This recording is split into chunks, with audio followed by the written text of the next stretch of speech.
ಆಗೇ ಆಗಿದೆ. ಅವ್ರಿಗೇನಾದರೂ ಜನಸಂಖ್ಯೆ ತಮ್ಮದು ಕಮ್ಮಿ ಆಗಿದೆ ಅಂತ ಅನ್ಸಿದ್ರೆ ಒಂದ್ಸರಿ ಶುರು ಮಾಡಿದ್ಮೇಲೆ ಜಾತಿ ಗಣತಿ ಮತ್ತೆ ಇನ್ನೂ ನಡೆಯುತ್ತೆ.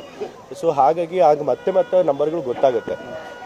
ಇವಾಗ ಈ ಜನಗಣತಿಯಲ್ಲಿ SC ಮತ್ತು ಮುಸ್ಲಿಂ ಪಾಪ್ಯುಲೇಷನ್ ಆಲ್ಮೋಸ್ಟ್ 2011 ಇಷ್ಟು ಅಂತ ಪ್ರೊಜೆಕ್ಟ್ ಮಾಡಿದ್ರು, ಅದರಷ್ಟೇ ಬಂದಿದೆ. ಸೊ ಹಾಗಾಗಿ ಸರಿಯಾಗೇ ಇದೆ ಸರ್. ವರದಿಗೆ ಕಾಂತರಾಜು ಆಯೋಗದ ಅಧ್ಯಕ್ಷರು ಸಹಿಯಲ್ಲಿ ಹಾಕಿಲ್ಲ ಅಂತ ಹೇಳ್ತಾ ಇದ್ದಾರೆ.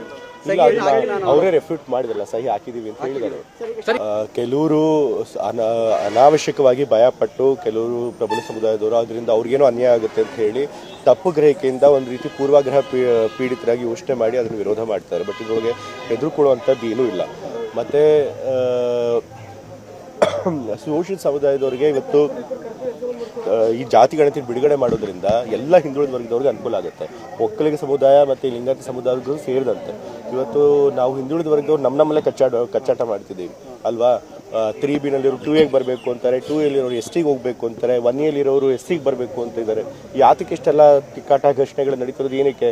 ಯಾಕೆ ಅಂತಂತಂದರೆ ನಮ್ಮ ಜನಸಂಖ್ಯೆ ಜಾಸ್ತಿ ಇದೆ ಹಿಂದುಳಿದ ವರ್ಗದವರು, ಆದರೆ ಅವ್ರು ಕೊಟ್ಟಿರುವಂತಹ ಮೀಸಲಾತಿ ಪ್ರಮಾಣ ಕಮ್ಮಿ ಇದೆ, ಬರೀ 32% ಕೊಟ್ಟಿದ್ದಾರೆ.